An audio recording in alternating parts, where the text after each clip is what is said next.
Humans are drawn to each other. We form groups, whether we're the cool kids or the nerds, in sports or extracurricular clubs, in youth group or Dungeons and Dragons campaigns. We form these connections in person, face to face. But I have actually never met some of my very best friends. Online relationships aren't considered as authentic as those physical friendships.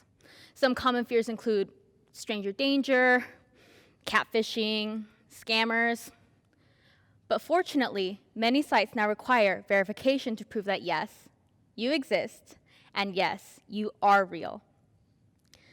It's not as scary once you realize that the person you've found a shared interest with is not just some faceless hacker on the internet. I initially joined an online chat server for a video game series.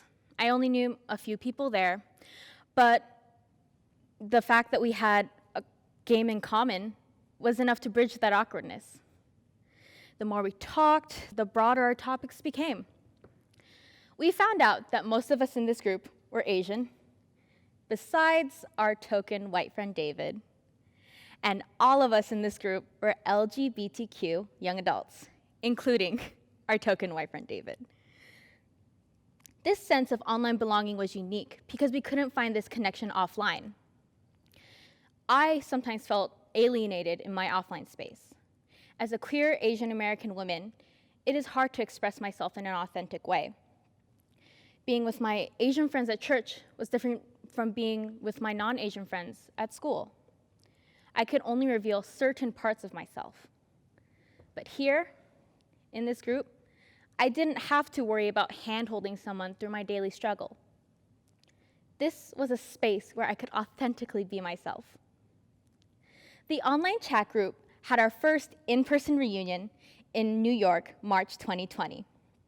We flew in from all over the United States, exhausted and jet-lagged, but excited to finally hug the people we only saw through the screen. Walking through the bustling streets of the Big Apple, my short legs struggling to keep up with my friends' longer strides, singing our lungs out at karaoke, fumbling our way out of an escape room with 5 minutes to spare. All that felt natural. There was nothing awkward about it. The 7 of us, all piled onto one air mattress in a small New York apartment, is a bittersweet memory.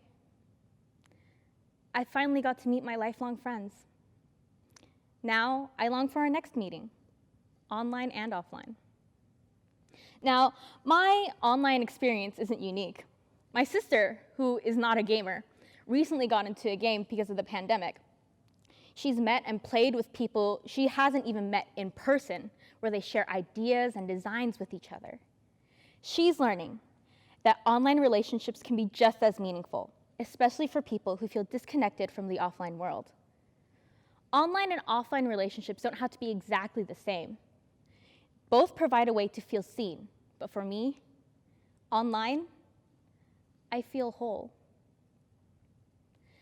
The internet has given us ways to bridge these physical distances and find similarities beyond video games. People argue that the rise of technology and social media has driven humans apart, but I disagree. And you might too. Thank you.